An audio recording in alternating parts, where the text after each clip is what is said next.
Talking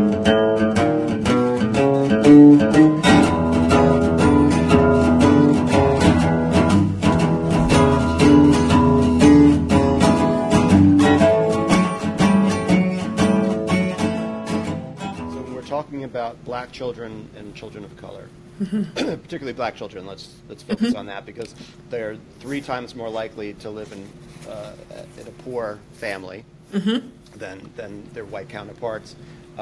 Food insecurity affects 23% of black. These are numbers from 2015, so maybe worse at this point or similar.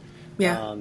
Hopefully it's better, but I don't know that it's better. Yeah, I don't know if that's. Yeah, I don't think that's the case. It'd be wishful thinking. Yes, exactly. We'll try to do that, but not the reality. It's in the DNA, right? Unfortunately, right. And so there's going to be those biases, but there are those teachers that will fight, and teachers that don't see color, don't see nationality, and that's a beautiful thing. And when we talk about education or lack of education for certain families, there's also language barriers too. Yes. And people come from other countries. And so, trying to understand, that's like, you're a doctor, you're the doctor. You do, like the old fashioned one we grew up with. You were a doctor, the doctor was right, the priest was right, everybody was right. Right. Just listen to them, right? Meanwhile, we find out later that they're very fallible. Right. And so to be able to educate, so what can be done, do you think, or do you see anything being done beyond, because again, there's these black families that are coming to you, and you can represent them, whereas do you feel like there's enough representation for them out there for people that they can go and they can put their trust in? I mean, we know that the bias, the racism is out there in so many ways, in so many areas, that we just, how do you turn the tide on it? Yeah, I mean, I would say first, no, there's not enough people there's not enough advocates, or there's not enough lawyers to advocate for families, black families in particular, about special education. There's not enough access. The other part is when you talk about special education law, it's such a small area of law that it's such a small area of practice, and the advocacy that goes along with it, because you can be an advocate and not an attorney and still help.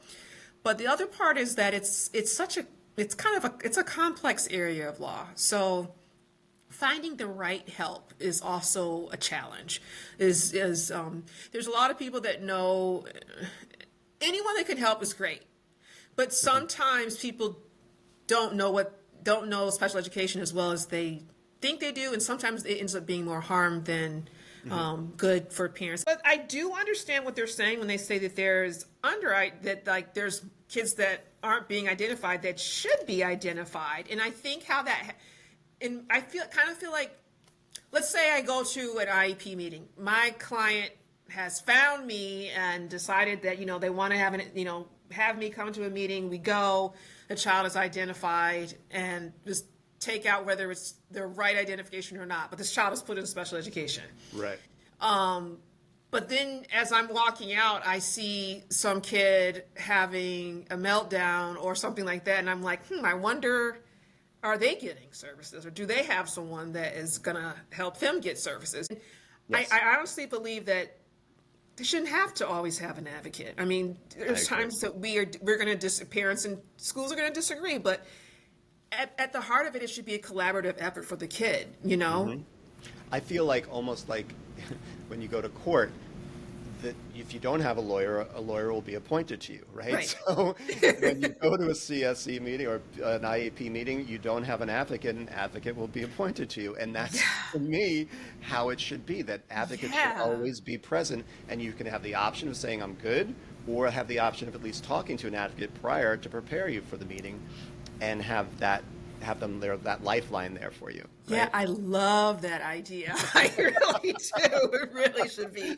You need to talk to Congress about adding that to IDEA. Okay? Let's go. You and me, let's go. Yeah, exactly. Yeah. Well, speaking of, with IDEA, I mean, they're saying they're supposed to address inequities and in race and ethnicity, right?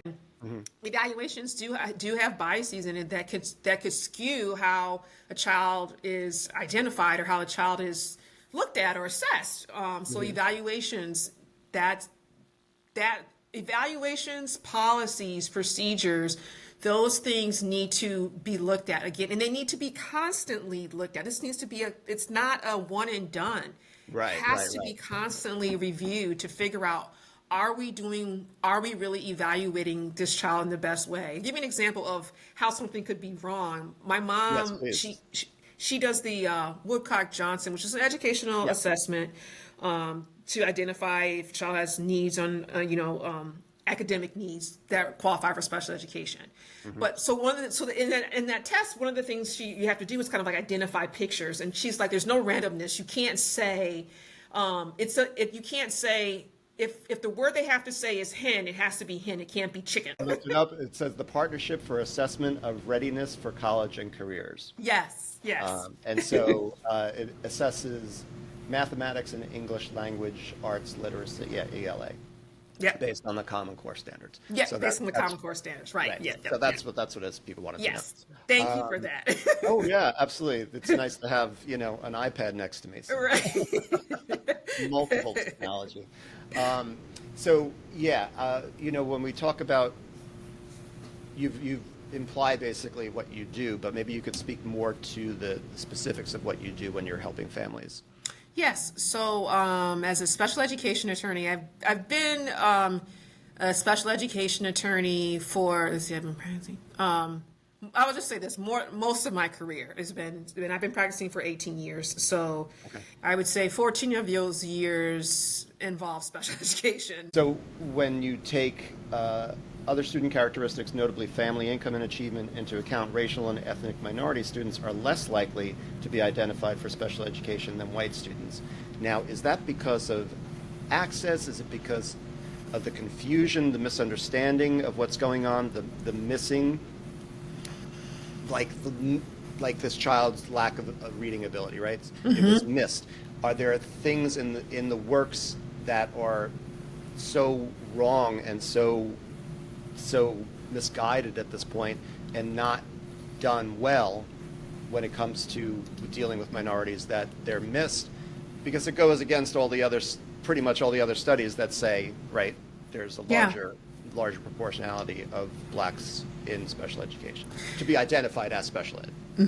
Not necessarily in special education, but among the population of blacks, it's a larger number. So they said that these children are more often subjected to harsher discipline than others, labeled as emotionally disturbed, experience teacher bias, and if disabled, are more likely to be restrained and excluded from general education classrooms. So that sounds like it's not, if that's happening, then IDA is not happening in the way we were speaking. So can you speak to some of those things in your experience? Yeah, I've definitely seen that. Yeah, sure. I've definitely seen the harsher policies. I've definitely seen the harsher, not harsher policies, harsher discipline. I've definitely seen just the likelihood to separate a child and a black child and put them in a separate program. I see when we're talking about if there are any behaviors, I feel like a lot of times behaviors are treated. It's like to be able to talk about this in an hour is almost unfair because you can't delve deep enough into these things, Right. Because now the question comes to mind. It's like, well, then if we need to have teachers that are a little bit more aware, maybe we need to hire more black teachers. But then then we go into the college system and the graduation rate of black children from high school and what's the percentage of black children that go to college, and we know it's less. And so that then has to be, so it's like one thing just goes, it goes domino, and it's crazy. It's Exactly. like so it seems like what I got from you really, there's always going to be the bias, and there's always going to be people that don't listen to you, but parent education, parents educating themselves seems to be the thing that can actually happen. Yes.